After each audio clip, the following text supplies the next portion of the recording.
বন্ধু বান্ধৱীসকল, আমাৰ যোৱা 7 মাৰ্চত চচলত যিটো অনশন ধৰ্মঘট হ'ল, তাত আমাৰ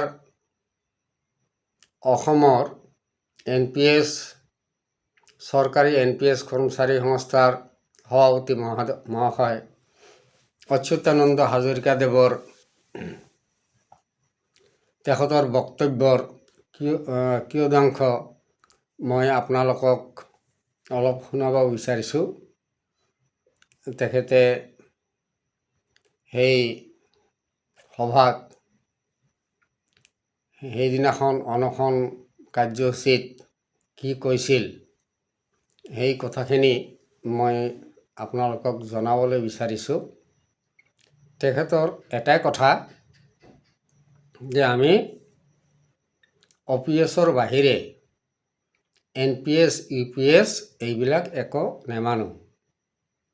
যিহেতু NPS হ'ল আমাৰ মাৰ্কেট লিংক, বজাৰৰ লগত সম্পৰ্ক, আৰু শেষত UPS দিল যদিও UPSটো সেই মাৰ্কেট লিংকে, আৰু যিখিনি টকা আমাৰ জমা হ'ব তাৰ টকাখিনি ঘূৰাই নিদিয়ে। যিটো 10 টকাকৈ কাটিব সেই টকাখিনি ঘূৰাই নিদিয়ে। গতিকে সেইটো আৰু বেয়া। গতিকে তেখেতে কৈছে যে আমি কোনো পধ্যায় মানি ল'ব নোৱাৰোঁ। নিৰ্বাচনৰ আগতে আমাৰ চৰকাৰে স্পষ্ট কৰক যে আমাক কি কৰিব। আমি NPS বা UPS আমি কোনো পধ্যায় মানি ল'ব নোৱাৰোঁ, OPSে দিব লাগিব। আমাৰ বহুত কৰ্মচাৰী আছে, গতিকে আমাৰ এই কৰ্মচাৰীখিনিয়ে নিৰ্বাচনত কাম কৰিব, নিৰ্বাচনৰ সময়ত ডিউটিত পৰিব, আৰু তেওঁলোকে বেলট পেপাৰ যোগে তেওঁলোকে ভোট দিব। গতিকে এইটো কথা তেওঁ কৈছে যে কৰ্মচাৰীখিনিয়ে ভোট ফৰ OPS হিচাপে ভোট দিব। তেওঁ এইখিনি কথা সভাত ব্যক্ত কৰিছে।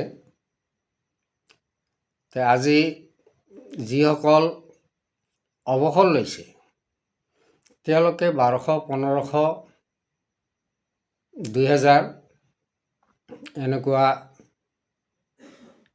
এটা টকা পাই আছে। এইটো মই পেঞ্চন বুলি নকওঁ। পেঞ্চন বুলি কিয় নকওঁ, সেইখিনি টকা এটা পেঞ্চন হ'ব নোৱাৰে। এইটো মানে এটা মাননি হিচাপে দি আছে। কিন্তু আমাৰ যিটো 40% টকা কাটি ৰাখিছে, সেই 40%ৰ পৰাই অলপ লামচাম কিবা দি আছে। কিন্তু ইমান কম টকাৰে যে এখন ঘৰ নচলে সেইটো জানে, চৰকাৰো জানে।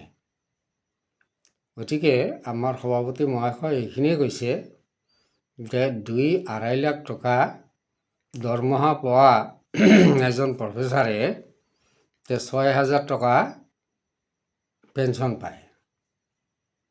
যিজনে 2 লাখ বা 2.5 লাখ টকা পাইছিল তেখেতে 6,000 টকাৰে ঘৰখন চলাব পাৰিবনে? তেখেতৰ কিমান অসুবিধা হ'ব? এই কথাখিনি জানিব লাগে। নিজৰ চিন্তা কৰিলে বেলেগৰ চিন্তা কৰিব নালাগে। নিজৰটো চিন্তা কৰিলে হ'ল তেওঁলোকে যে আমি নিজে চলিব পাৰিম নেকি এইখিনি টকাৰে। যদি তেওঁলোকে চলিব নোৱাৰে তেতিয়াহ'লে বাকীখিনি কেনেকৈ চলিব?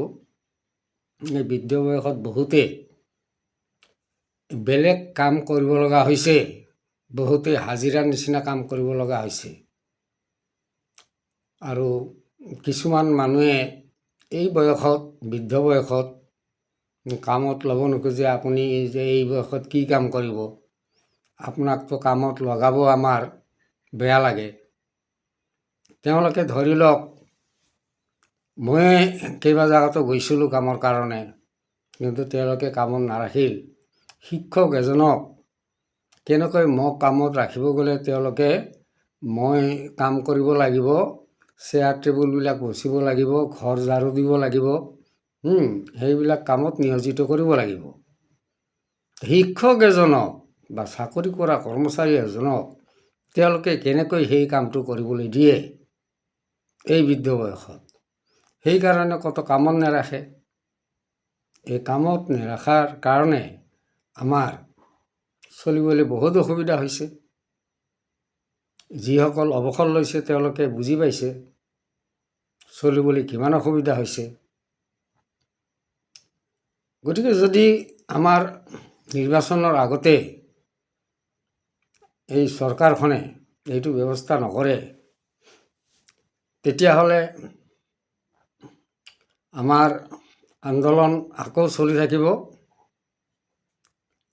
আমাৰ সভাপতি মহাশয়ে কৈছে যে তীব্ৰ গতিত আন্দোলন চলি থাকিব, আমাৰ এইটো কেতিয়াও বন্ধ নহয়।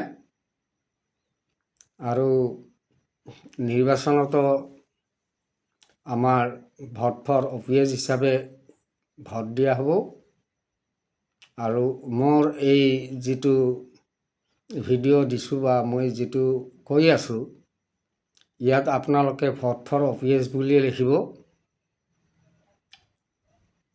আপোনালোকক মই বহুদিন আগৰে পৰা মই বাতৰি দি আছোঁ। যিবিলাক বাতৰি মই পাওঁ সেই বাতৰিবিলাক আপোনালোকলৈ মই আগবাঢ়ি দিওঁ।